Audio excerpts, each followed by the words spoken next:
Welcome to the Soul Stories podcast. I'm your host, Michelle Ann, and today we are on episode number 12. And I can't contain my excitement because I've got an amazing guest for you today. I'm actually a little bit nervous to interview this beautiful lady. Her name is Francesca Moi, and she is my business coach, mentor. I look up to her. I would say I had a little girl crush on you, Francesca, but we have become quite good friends as well. So I can't say that anymore. But basically, it's that sort of relationship that I look up to you, Francesca, and you've been my mentor. And I wanted to interview you to sort of dig deeper and find out a little bit more about yourself. So Francesca and I met, I think it was 2 years ago. She runs an amazing, successful business called the Mafia Academy. And I joined that 2 years ago when I didn't even really have a business. I literally didn't even have it. I just got my business name. I don't know if you know that. And I joined up to do Francesca's Mafia Academy, and my business has like skyrocketed ever since. Like, I can't even explain how much it's changed my life.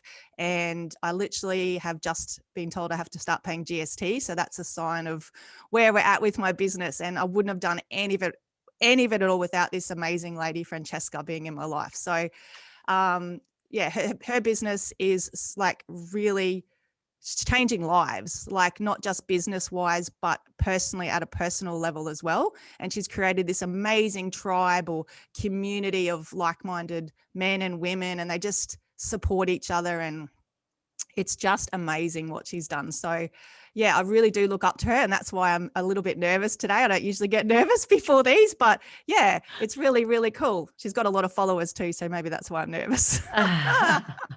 So what I'm going to do today is speak to Francesca about how she got to where she is now. Because as I just mentioned, she's running a very successful business. What are we on? So over millions. Yeah, like well, 1.5 million dollar business. Like, that's pretty impressive. And she's like a go-getter, man. Like, yeah. So, but she obviously hasn't always been like that. So what I wanted to do today was, just to go back and speak to Francesca about where she came from and how she got to where she is now, and sort of any hard times that you came through your life with, Francesca, that has molded you into the person that you are now. And so now you're being able to help other people, because I know you've done a lot of self-development. We went to Robbins together, and she's a self-development junkie. I think I absolutely like but she's like, yeah, does it all. So I'll pass it over to you, Francesca, to basically just take us back to what you used to be like, because I think a lot of your followers will know what you are now, and they just perceive you as this perfect, amazing unicorn. A unicorn, which you are, but you're a human too. And I realize, absolutely, I'm not a unicorn. I realize that being in business, that we are human, and people forget that face on that business that you look up to and your pedestal, and you think, is this unicorn perfect human being, actually is a human. So has their vulnerabilities and has their softer side. So I'm really keen to hear about that. So I'll pass it over to you, Francesca. All right. Thank you, Michelle. Thank you so much for having me. I'm actually really excited. I love stuff like that. And I've got a podcast, that I talk about behind the scene, right? So that I said, let's take you to the truth, right? People see the facade on social media. Is that all true? What is actually behind that? So I love that. I love that you created this. And I was like, don't be nervous. It's just me and you chatting in any other occasion. We chat a lot, so it's totally fine. But yeah, so taking back to this crazy journey, like, I am not a unicorn. I whatsoever believe that I'm a unicorn. Actually, I think I always say that if I got a business to 1.5, legit, anybody can. When I say that, I truly mean it, because I was a dropout of school. I lost a year in school. Did you know that? No, yeah. I did not know that. I was really bad. At school. Like, I would refuse to study. Okay, let's take you back to when I was younger, right? So when I was growing up, my brother was really needed more support in school, and I think that they didn't understand it. My brother is a bit of a genius at piano. like he likes play piano like Beethoven, like he just had it in him. Also, he had to, my dad will force him to study when he maybe wanted to go outside. So that relationship with my dad created a little bit of insecurity in my brother. So at school, he would have fights and things like that. So mom and dad will, support him whenever they could. So mom would spend every afternoon doing homework with my brother. So I was 4 years younger. So I was like, I can't wait to go to school so I can also spend all afternoon with mom. Yes. And guess what? I go to school and the teacher says, she actually is very smart. She doesn't need any help. And I was like, she really knows how to read. She really knows how to spell. She doesn't need any help. So, just continue worrying about her brother. She's good. And I was like, what just happened? What the hell? What do you mean? So all my neediness and all my anxiety became like through the roof. And I was like, I was wishing to need help. I was wishing that I wasn't that smart. I didn't want to be smart. I want to help mom. And by the way, my brother is even smarter than me. I'm not trying to say that he's actually a genius. Like I honestly think that he's got like the IQ next level. This is why school wasn't really working for him, because he's too smart. But it was like fascinating how I was like, I get punished because I'm smart, whatever. Like I didn't like it. So I said, okay, well, I'm stop studying. I'm not reading anymore. So I stopped legit reading. Oh my God. Yeah. I remember it was a choice. I was 6 and I was like, okay, if you don't want to help me, I'm stop reading. And the teacher used to say that to my mom. She was like, oh, she's just playing like victim and just trying to get your attention, but just ignore her. She will turn around. She loves school, so she will turn around. And I was like, whatever. So I started to hang out with kids that were not studying, and I would run amok. And I was a very good kid. I would do nothing wrong, but I would not study. I would refuse to study. So when I got to I remember I would have anxiety at night because I was like, oh my God, there's an exam tomorrow and I didn't study. And I would do mute. Like the teacher would ask me questions and I'd be like, I remember I put my hands under my bum, because in Italy, when you talk, you move your hands. Yes. And I would remember like literally going, I'm not speaking. And I would put my hand under my bum and going, mm-mm. And even if I knew the answer, I wouldn't, because I want my parents to help me. I legit remember. It's like literally craving attention that bad that you went to that extent. Yeah. That's and insane. I was like, it was humiliating, Michelle. I remember like everybody at school was like, do you want me to help you study? And I was like, no, I just wanted my mom and dad. But then when they started helping me, I had resentment and I was angry. And so I wouldn't let them help me. It was really interesting. Now looking back, after I've done all this personal development, I can see it. I can see why I was doing that. When I was little, I thought I was actually stupid. I thought the teacher got it wrong. I'm not that smart. Wow. Yeah. So I thought I was a little bit slower than other kids, because I would see my friends were like, they could study in 2 seconds. Like I started, obviously, because I didn't read. So I'm a little bit dyslexic. So when I go and read, like I struggle. So I don't know if you notice, in every of the Mafia Academy, I say, who wants to read? Because God, yes. Yeah, because I'm dyslexic. I can't read, especially in English. I can't really read fast out loud. And I've got that thing from school. I hate it. I just don't want to read out loud. So it's really interesting how all of that became that when I got to high school, the first year of high school, I had 3 subjects that I had to redo. And then the second year, I didn't pass it. So my mom and dad took me out of public school and put me at school with the nuns, because yeah, legit true story. Because I was like, it was a private school with nuns teaching us, and it was really it was a bit like hard for me to move school, and I felt like a failure. And I spent the whole summer studying Russian, because that school had Russian and they already had a whole year. So in the whole school, I passed the whole summer, I passed the exam. I've studied pretty much 12 months in 3 months. I did all of that and I passed the exam and I got 9 out of 10. Wow. And then I started school and then I stopped studying because it was one-on-one attention, right? So this 3 months, I had a teacher helping me one-on-one. So I was studying. But when I went back to school and it was the whole group and I didn't have attention anymore, I'll be like throwing tantrum and going, no, I'm not studying anymore. So I'll go from having a 9 in Russian to have a 2. Oh, wowzers. It was really bad. Like, how has this affected you now? Like, is that attention thing, does it still come up in your life now? Like that's pretty full on. That's really interesting that you say that, because then I think that everything changed when I started a business. I think that I found myself, the true me.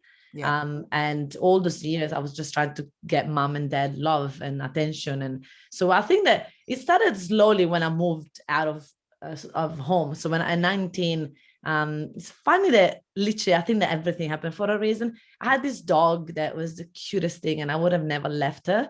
And she left us. So she ran away when I was 18 and a day. So 18 years old in Italy, you can leave home. And I was 18 and a day, and the dog left. And I was like, wow, she's setting me free. So we couldn't find her. We searched everywhere. She just disappeared. She just ran. And I was like, okay, she set me free. I should go now. So I went to live in London. And that's when I started to sort of realize, oh, wait, I don't need people. I don't need other things. And I think I maybe even went to the opposite of actually like showing independence and showing that I can do everything by myself, which is sort of not even healthy too much of that, right? Because now I'm 39 and single. And by the way, yesterday I applied for foster care. I'm going to become a foster mum. Oh, what? That is massive. Look at the grin on your face. If you can't, obviously can't see the grin on her face, but it's wide, man, because I know you want children so bad. Yeah. So I'm excited to be able to contribute, whatever. I know it's going to be difficult. Everybody's listening. She already tried to scare the shit out of me, this lady.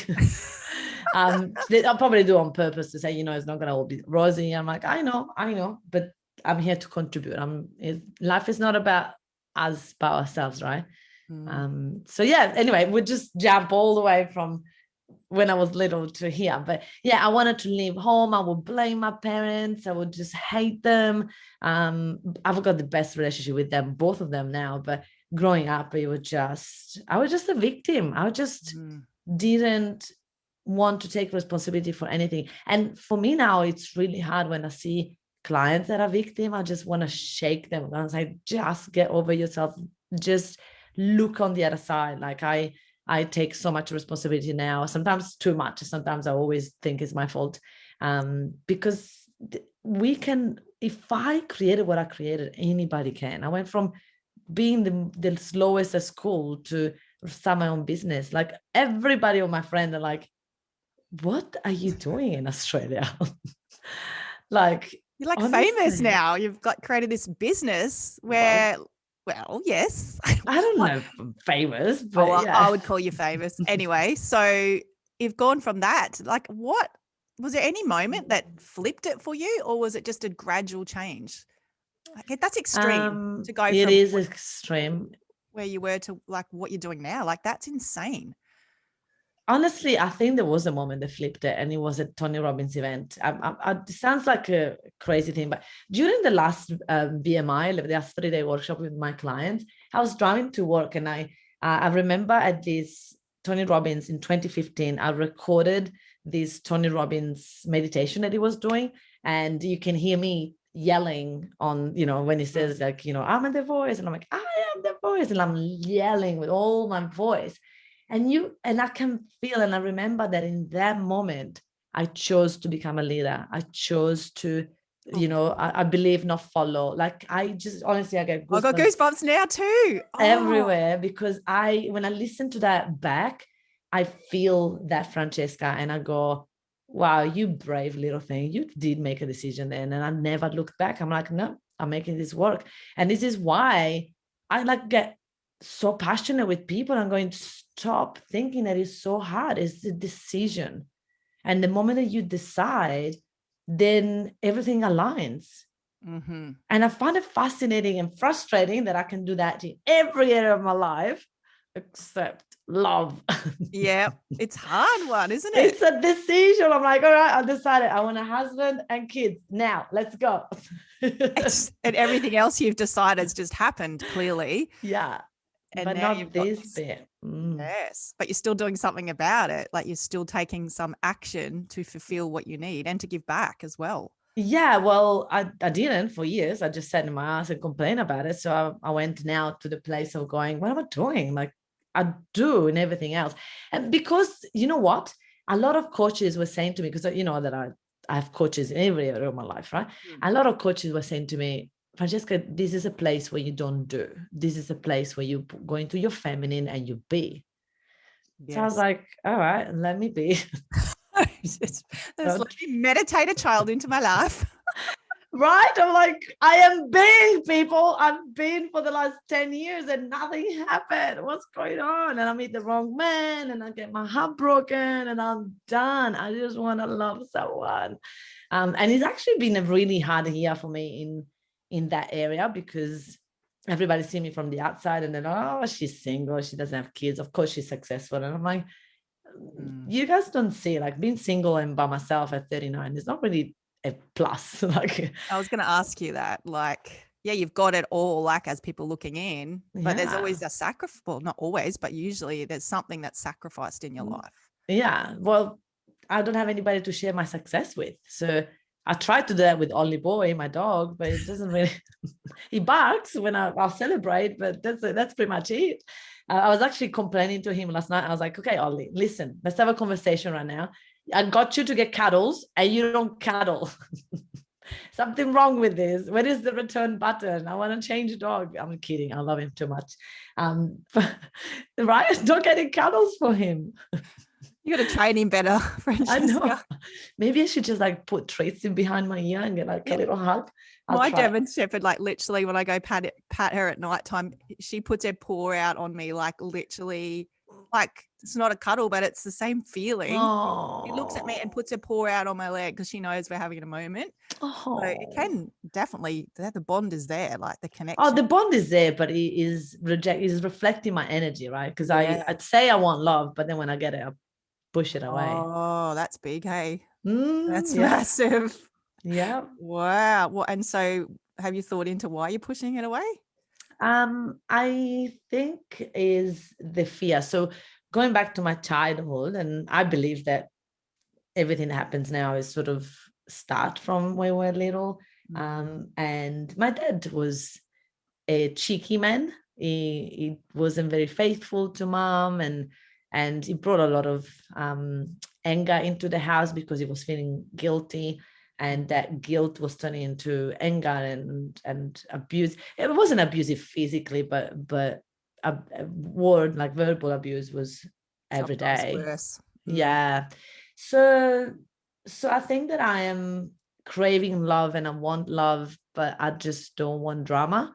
And I am afraid of that. I'm afraid of really, really letting someone in and then letting him disappoint me. And I think that the last relationship got also very close to that. I've never opened up my heart like I did for the last person. And it was quite hurtful. And there was a lot of I am Francesca Moi. I teach people mindset and I teach people how to read people, and I chose the wrong person. Like, how the hell did I not?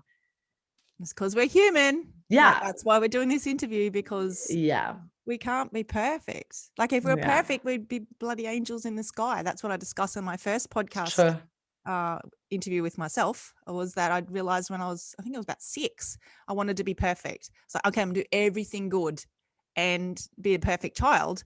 But then my little 6-year-old brain went, well, if you're actually perfect, then you wouldn't, this is deep for a 6-year-old, you wouldn't be in human form.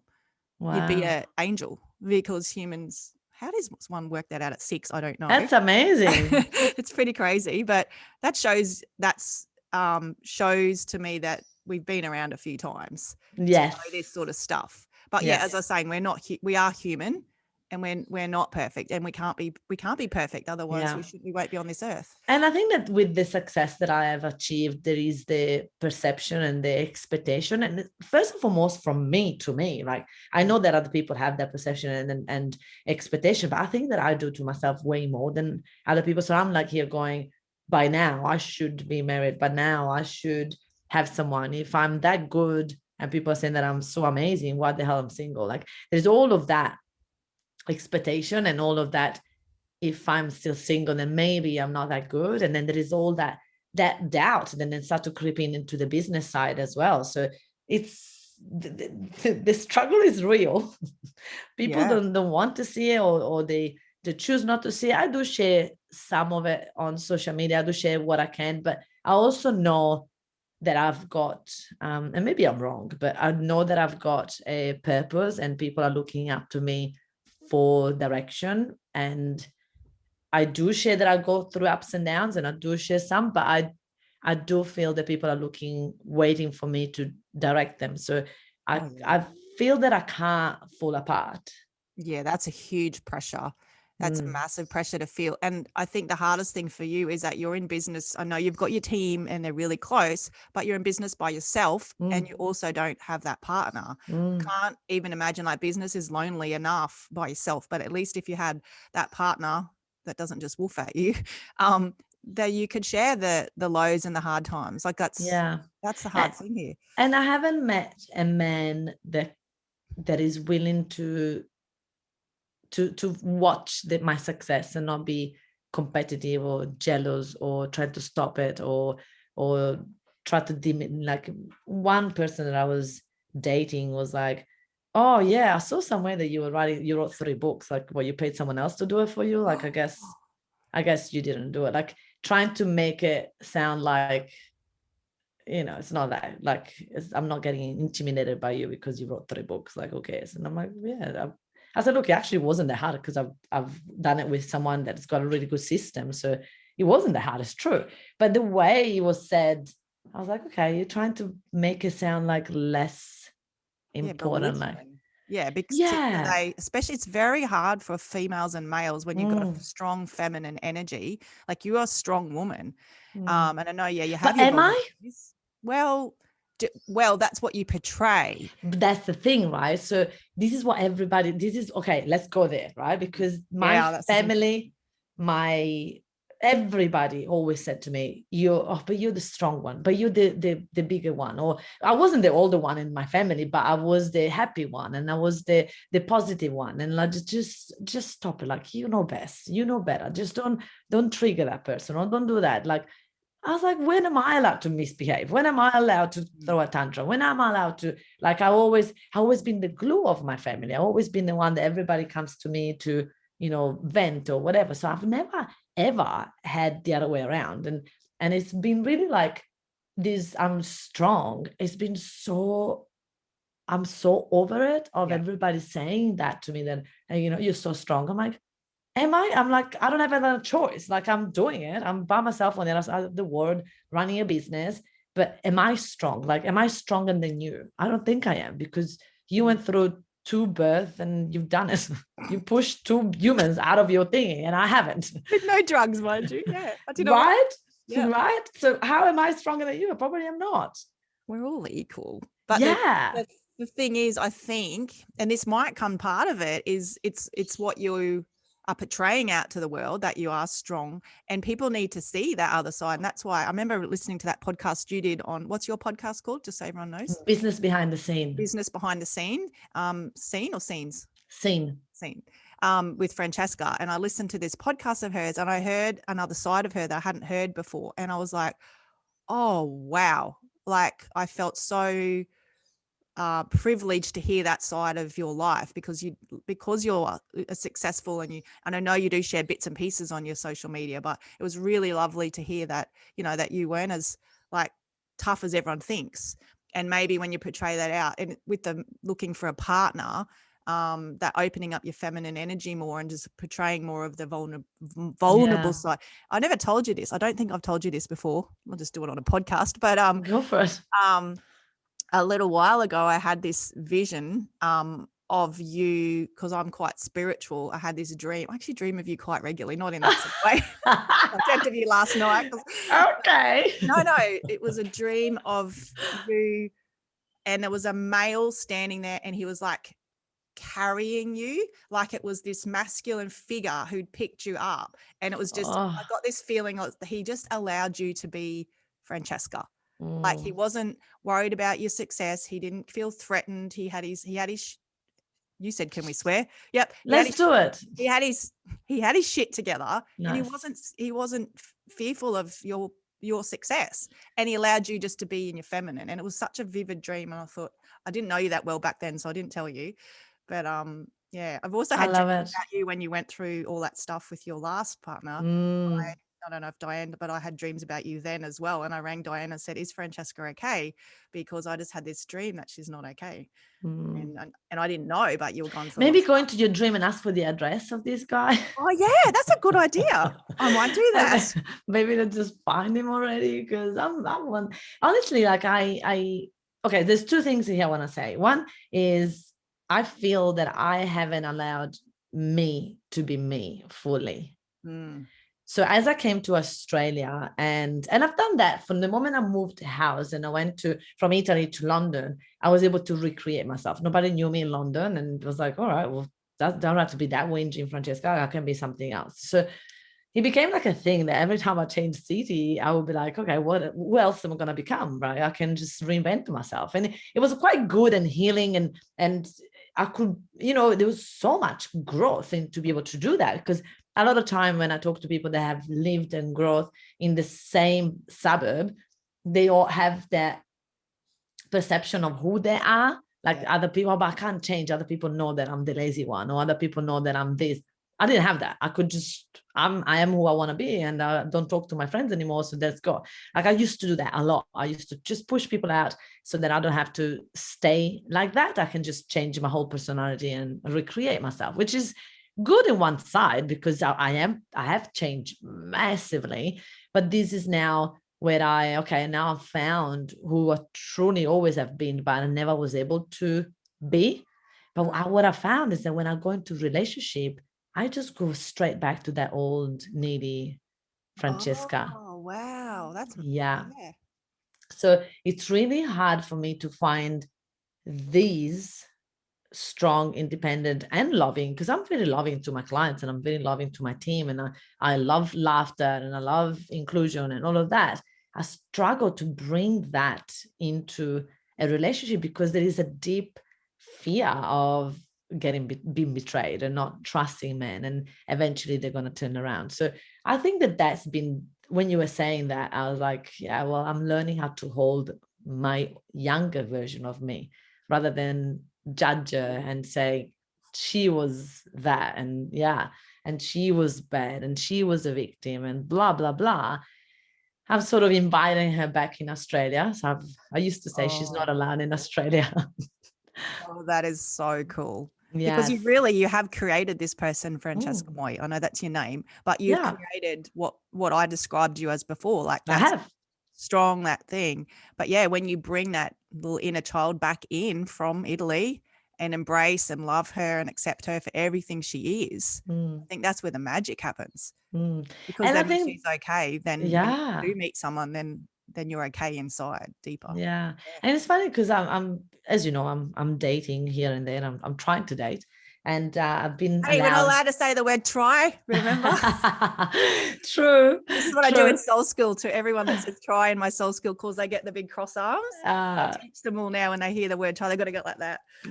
Anyway, you are not dating. tries. I am dating. Yeah. Well, at the moment I'm not, but I Yeah. want to date. So I'm on the dating sites. Let's put it that way. Yeah. And I've got a couple of male that I haven't felt a connection with, but we stayed friends and we're sort of chatting here and there. And the other day I had a really tough day. I'm buying a new apartment and there's a bit of difficulties in all of that. So anyway, I had a bit of a tough day again, like going, oh God, going, why I have to go through this by myself? Like, do you know what I mean? To me, it's like a male thing. Like, I don't know this stuff. Like, I don't know how to buy a house. I don't know. I don't know what to do. Like, I need to talk to, I would love to have someone to have my back. And it was a really down day. And I was like, I'm so over doing all of this by myself. I'm by my second house by myself. Like, this is not what life meant to be. Like, I want to celebrate. Like, this is why, you know what? This is why I haven't bought a house in so long. Like I had a deposit for probably 4 years, but I haven't bought it because I was waiting for that special person. I was waiting, and I did a post about it. I was waiting for that man to share that with. I'm like, yes, I've done all the successful stuff, but the house, the home, I'm gonna buy it with my him.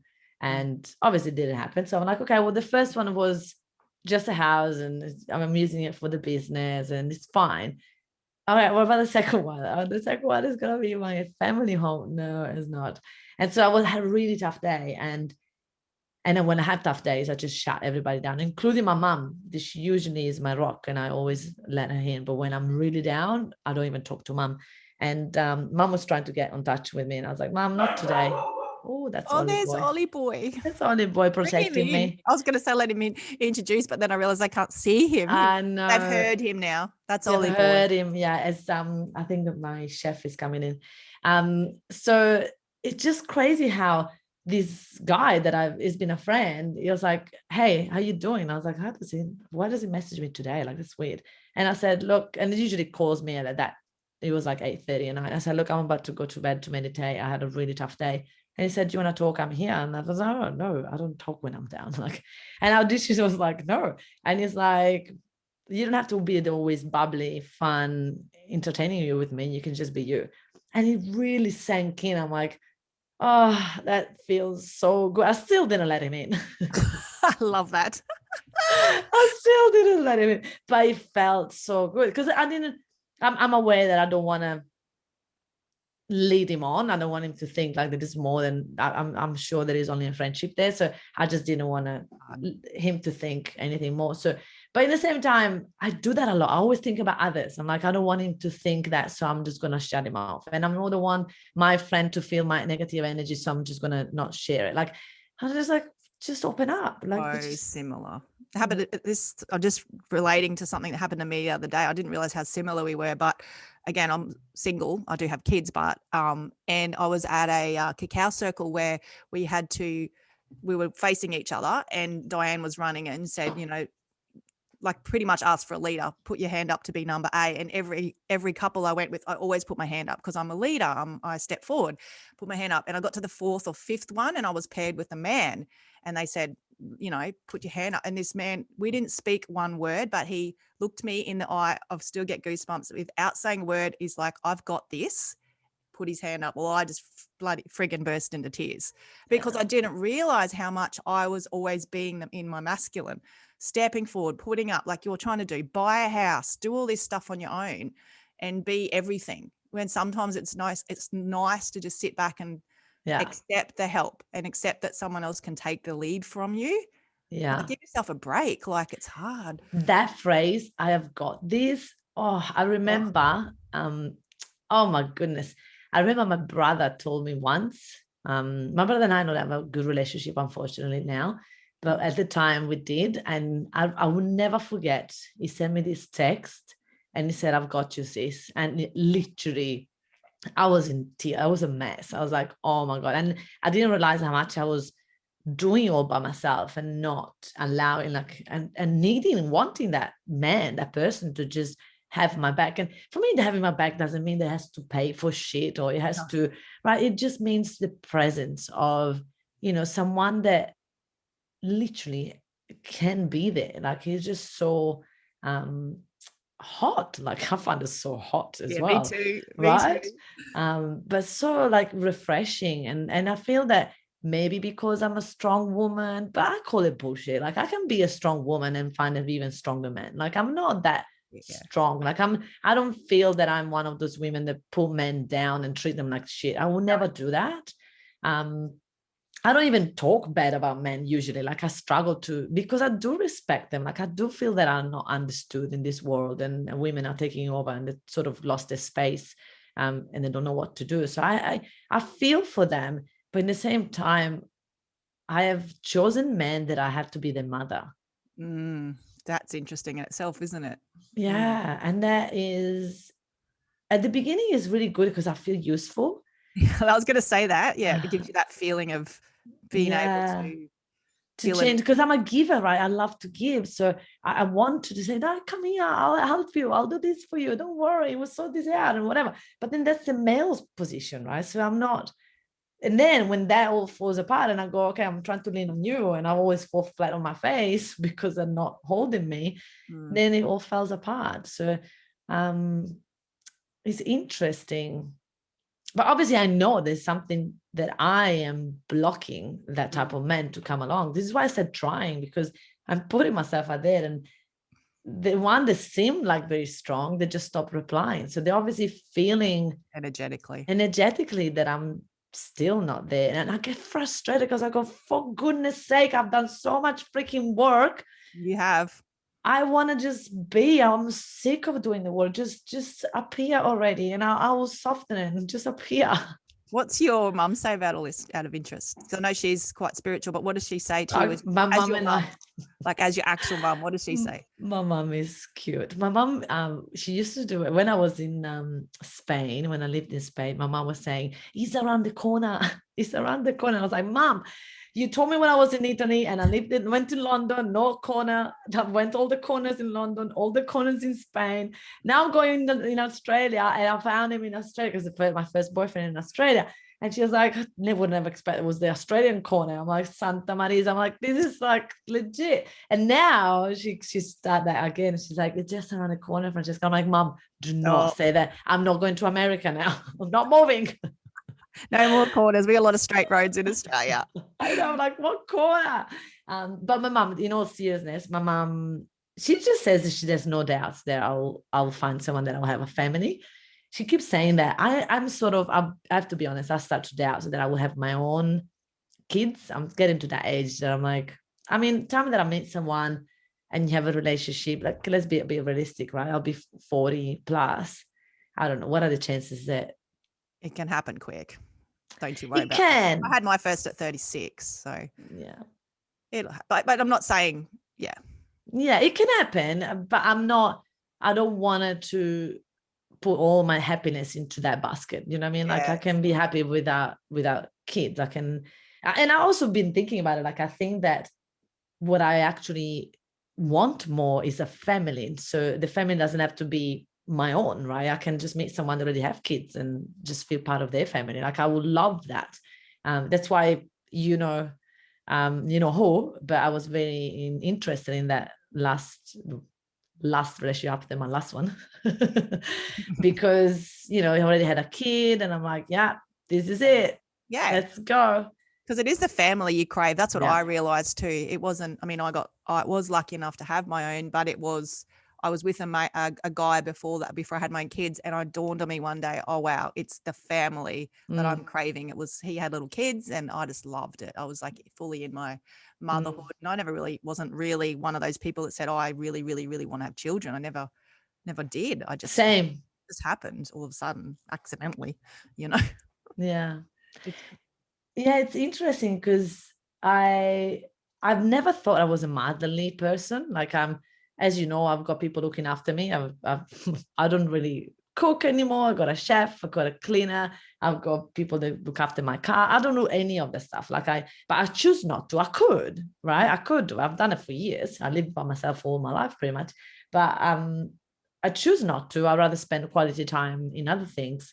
So I when I have kids, I could, or I could just have a nanny that helps in the things and whatever.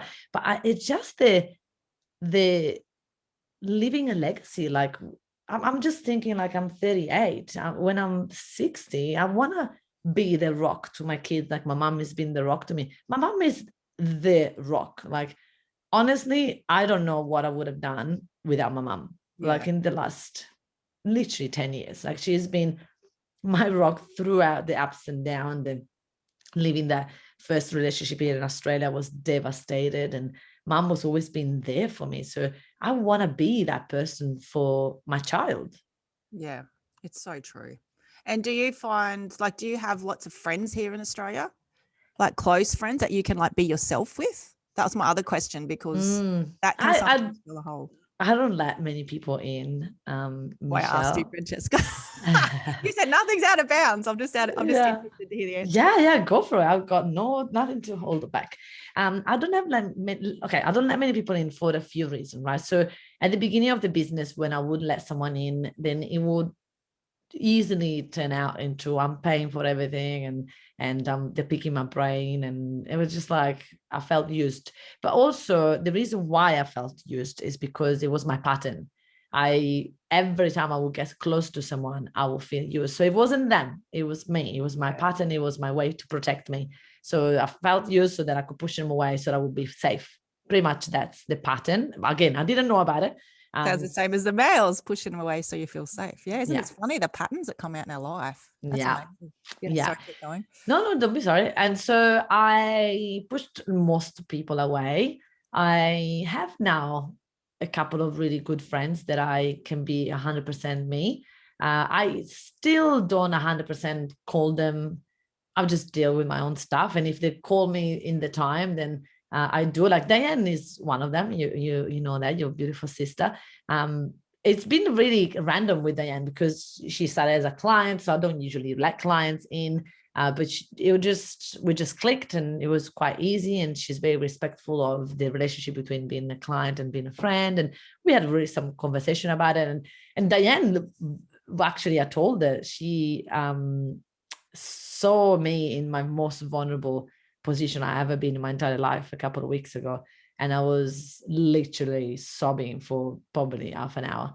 And I have never, ever, and literally I realized that I was watching TikTok. You know me, I just that's my I don't know what it is about TikTok, but I just can leave, like it's like watching a soap opera but in real life. So you can see other couples that do TikToks, and it's my way to manifest love. I don't know, I see families in it and I just like it. So anyway, I was watching TikTok and oh shit, I forgot what I was saying. We're talking about Diane, and now you've got my. I've got Oh obsessed with shit. TikTok too. Oh Jesus. Do you? No, not TikTok. I did Married at First Sight. That's my guilty. Oh, okay, yeah. No, So you were talking about Diane, and you were sobbing, and yeah, you're really well, vulnerable, and then you're watching TikTok. I've lost it too. Don't worry. I know, lost it. I was watching TikTok and I just see that all this family are having. Oh yeah. I found it. So there was this daughter with her dad, and no, it wasn't TikTok. It was the Bachelorette. Oh, see, maths and Bachelorette, same thing. Guilty. Okay, so I'm watching the Bachelorette, and so I've got a strategy for the Bachelorette. I don't watch the whole first like 10 episodes because they're boring and they're full of drama. I just watch from the moment they meet the families onwards. Right, so I just watched the top 4 people, and that's it, and I love it. So anyway, I watched that last 4 episodes in literally a weekend, and she was crying, sobbing with her dad. And she was saying, you know, dad saw me when I left my ex and I was really down and I was sobbing with him. And I just went, wait a minute. I have never, ever cried in front of my parents since I've been an adult, cried in front of my mum or my dad, ever. Holy dooly. Really? Yeah. And so Diane, and then when that happened and I was sobbing, like true story sobbing, like I have not, even by myself, I don't cry that much, for like a good half an hour to an hour. And Diane was so good. She was just holding space, and the more she held space, the more I was like, man, I just kept crying. And it was really full on. And I never, ever done that in front of anybody until I was like probably 15 in front of my girlfriends, you know, when you just like broke up with someone and I just go into their house and cry, whatever. With my girlfriends, I could do that. But after that, I've just never, ever cried in front of someone that way. Like I just have a couple of tears or whatever, but not like sobbing.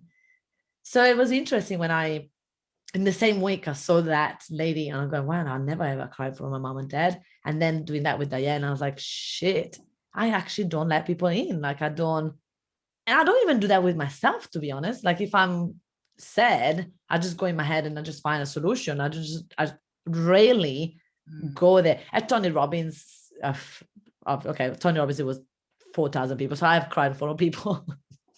But do you know what I mean? Like not with a person. So when you ask me, you have friends that I'm myself with, it's a handful. Yeah.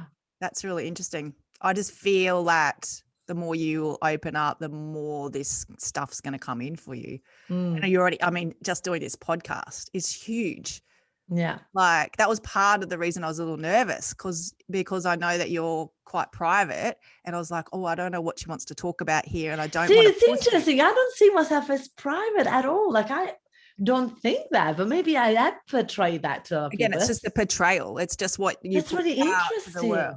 Yeah. And I've got a relationship with you that's a funny one too, because I'm your client, And I also feel like we're connected on a friendship level. So I was like, oh, how do I go about this? But you've been amazing. Like, you just open up. And I think when people listen to this, they'll see a whole nother side of you that they didn't even know about, that they'll just be like, wow. Like, and I think this has probably opened up something universally for you as well. I don't know. I'm a bit woo-woo, but I'll take it.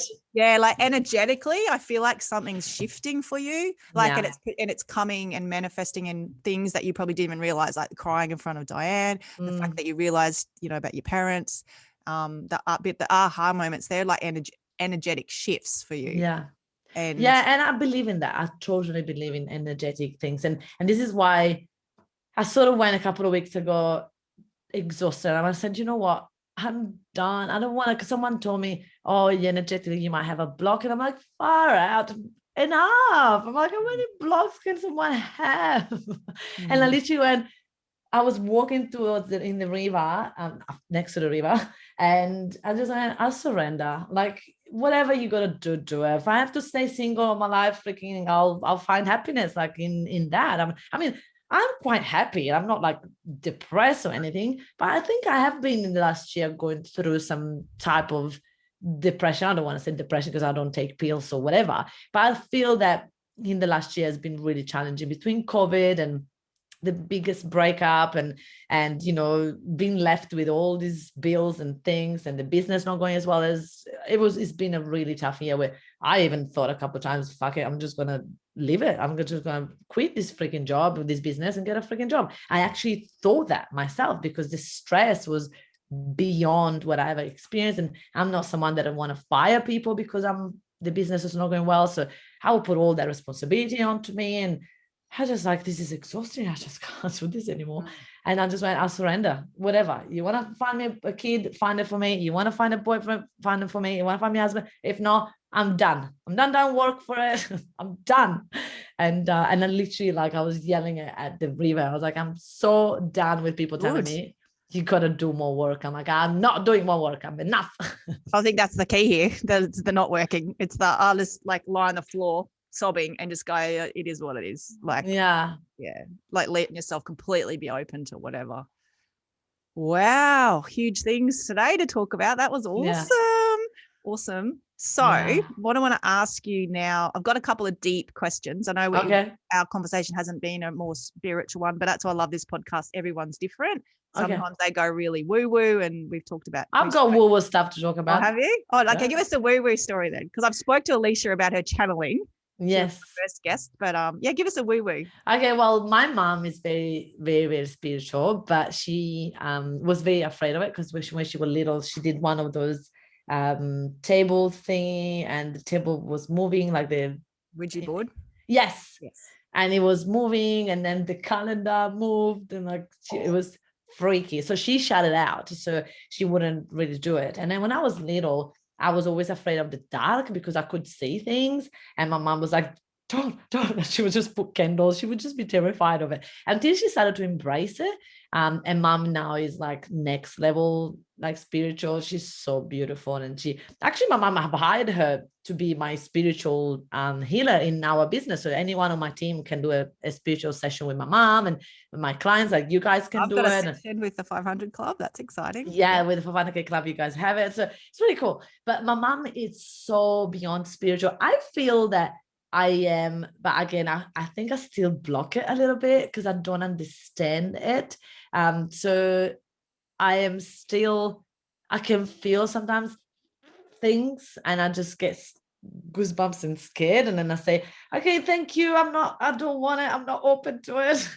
Changed my mind. I don't want to do it. Yeah, just please go away. Find another house to haunt. Like I just get a bit scared of that. But I do believe in next level, like energy field and vortex. And I listen to Abraham Hicks and Esther Hicks. And I just love spirituality. I feel that they don't teach us that stuff at school where it's everything. Like I think I remember dating someone that used to say, what do you mean we are energy? We're not energy. I was like, okay, next one. They're teaching it more in schools now, Francesca. It's amazing. Do they? Now my kids come back and they do yoga, they do meditation, mindset, they're learning about their feelings. But I took it to another level the other day. I had a letter come back and it said, Macy, she's in prep, and they were learning high frequency words. And I was like, oh, this is amazing. They're teaching the children about frequency and high. Wow. No, it wasn't, Francesca. It was Oh. high frequency as in repetitive words. Oh. But I got so excited because they have changed a lot. They teach them so much stuff in school. So Wow. yes. Now It's just next level. Yeah. quick question. Do you have a appointment at 11? Because I just got a couple. No, No, go for it. Yeah, I just didn't want to run over time if you had a back to back. Shit, let me double check. You better check your calendar. I said I haven't. That was in my dream. 11:15. So okay, well, we'll start to round it up. Yeah, well, you're obviously spiritual because you're coming in my dreams. Yeah. So your energies, and they're really, when I dream about yours, they're always really vivid and they're quite profound. So I'll just put it out there for that man's address to pop in for me, and I'll see what I can do for you. Maybe just give him my address, even faster, right? Yeah, even better. I'll just pass it on. Come and find me. I am here. Maybe come with like a horse, Pick you up off the feet. Don't need to do anything, darling. I've got this. Oh, my dream. Imagine Me first too, date, it said I got this. This is it. I was like, okay, you're the one. We have got a double date, man. We got to go find these men. I've got this man. This is my perfect man too. He's like, my perfect man is one that like does the gardening and he does the house stuff, and he's a real man. So I've got this. I'll pay the bills. Don't you worry. But you just do your business as a hobby. I've got this. You don't need to like make the money to pay the bills. Like that's my dream. I can. Yeah, right. I choose to, but I can. Yeah, that's cool. All right, we're putting it both out there. I love it. Okay. All right. So spiritual questions. So these are deep. So I channel Oprah. Do you watch Super Soul Sunday? Nice. Yeah. So her questions that she asked. So I wanted this to be like a bit of an Oprah feel. So I asked her questions at the end. And the first one is, what is the soul? Oh, what is the soul? I always imagine, I don't know why, I just see this little ghosty little looking thing that they're all up there and then looking down and then going, I need to go into that family because they need to learn this and this and that. So I'm going to choose that body and I just choose that belly and just go in and it just, we are soul. I just believe that we are soul. So when you ask me what is a soul, I don't know how to explain it in words, but it's pretty much that little higher vibration of us that knows that we are in the right place at the right time, and there's no wrong moment, there is no wrong decision, there's no, this put us to challenges to make this world a better place. That's what I think. That's a good answer. That's a cute answer. I love that. The little floaties that come into your belly. That's really cute. The next question, what happens after you die? Your belief system. What happens after we die? I believe that our soul leaves the body, but we don't die. Like the soul never dies, and the soul goes and find another body to get them through the experience of the next level.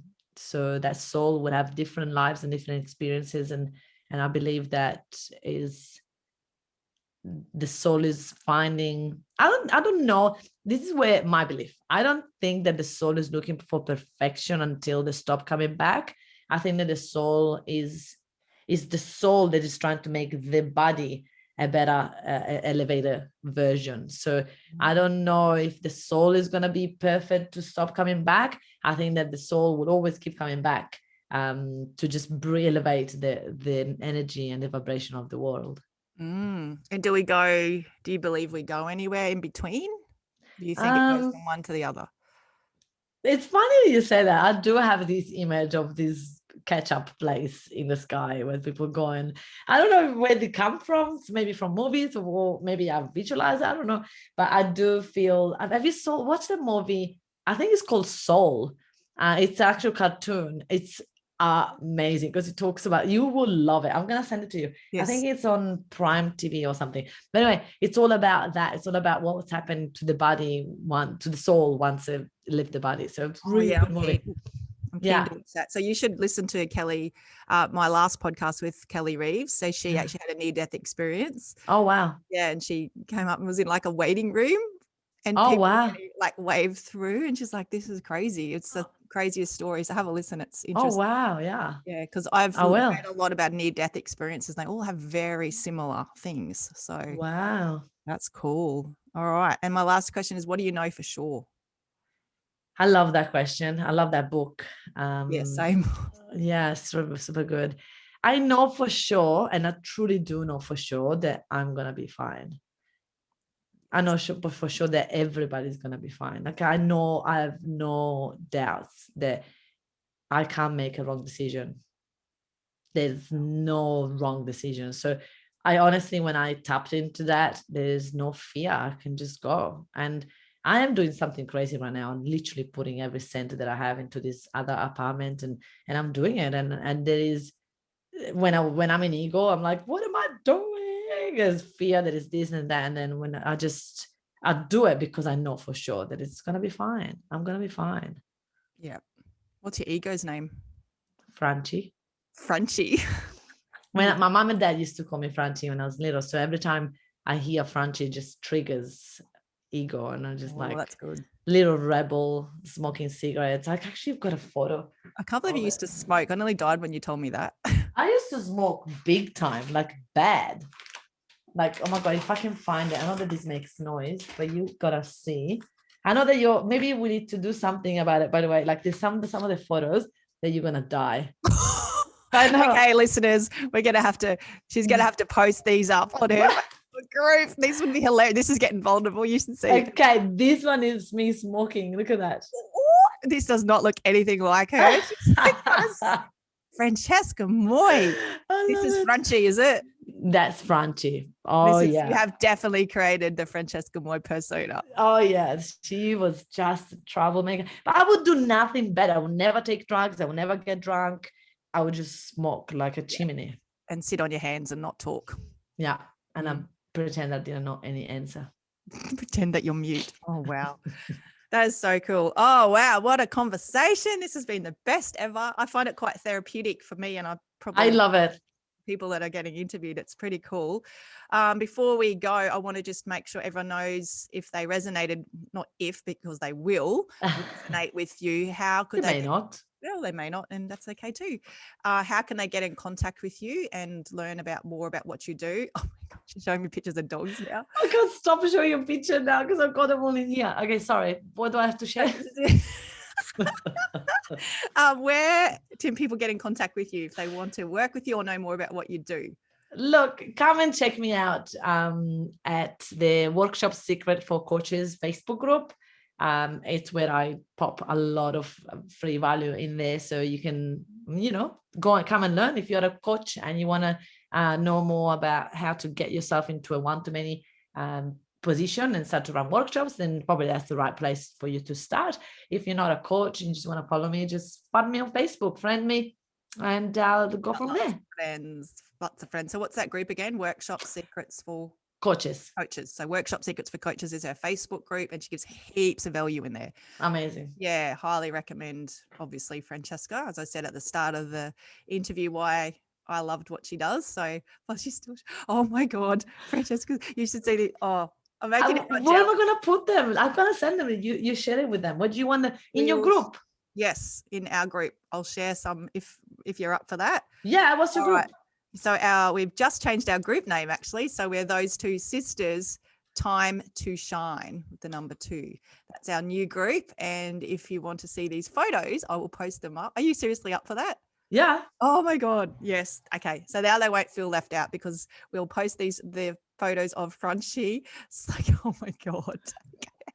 Okay, you need to choose which one am I going to share. All of them. Oh, okay. We'll find a photo and pick it and put it. Oh my God, she's got a whole handful of them, everyone. Okay, we do a collage. Let's do a collage of old young little Frenchie and give her some love and bring her over to Australia. Embrace her, love her, tell her it's okay, and then the man will be here. Let's all embrace Frenchie into Australia. That sounds good. All right, we will do that. So I'll pop that up on Those Two Sisters Time to Shine Facebook group, and you'll be able to see the real Francesca. The real Franchi is coming out. Watch out. All right, so thank you so much for opening up and being vulnerable. Of course. People get so much out of it when people share openly, like no holds barred. And I think it's awesome. And if this really changed your life, because people often come to me and say, oh my God, I listened to this podcast and it just changed my life. Make sure you let me know or let Francesca know. I say this every podcast because it makes such a huge difference to the person to say their message, and them opening up and being vulnerable actually help people. Huge. And if you're a male out there and you're interested in Francesca Moi, you must have to say, I've got this. Look after her. Let her just be Francesca and just pick her up and carry her off on the white horse. Please contact me. Oh my God, Michelle, imagine if that happens. Oh, you'll love me forever. I'll be your bridesmaid if this happens. Oh, legit. I'll buy your house. Like, I mean, shit, now I said it. Well, look, honestly though, why not? Legit, what is gonna imagine if this happens. Dating sites, just come to Michelle Ann's Soul Stories podcast, and I'll okay, Michelle, share this with as many people as possible. Okay. If you think you have a man that is that right man for me, should I just describe him? Should I just share this on my snippet of my story? I've got to choose like a minute or so to put on my marketing. I'm going to choose this bit. Oh my God, imagine. No, don't share this vulnerable stuff so people can find it useful. But hey, why not? Let's just put that in my Bumble maybe. Yeah, I can share it twice. I'll do the vulnerable and then I'll do marketing for the man. I love it. Okay. Get my VAs onto it. Everybody, if not, just manifest it for me. It's fine. Okay. Right. But then when you get this man and people listen to the podcast, it's going to be irrelevant. What are we going to do then? What do you mean? We just talked about the whole thing about. There will be more problems. Don't worry. There's always something. We'll do another interview. There's always something, right? Don't worry. We're not always going to be like 100% happy. It's always 50-50. This is the problem with people, that they think like that once I get there, then I'll be happy. Bullshit. Once you get there, you have something else to complain about. This is so true. So true. So let's bring it on. I'm ready for the next problem. I've been complaining about this for too long. 11 o'clock on the dot. So my nightmares were incorrect. We are on time. I know you're a busy woman. So 11:15. So as I said, thank you so much for sharing. And I thank you for having me. See all this and how it plans out. And we'll get those photos up on those two sisters' Time to Shine ASAP. All right, Francesca. I love it. Thank you so much for having me. I had so much fun. Yay.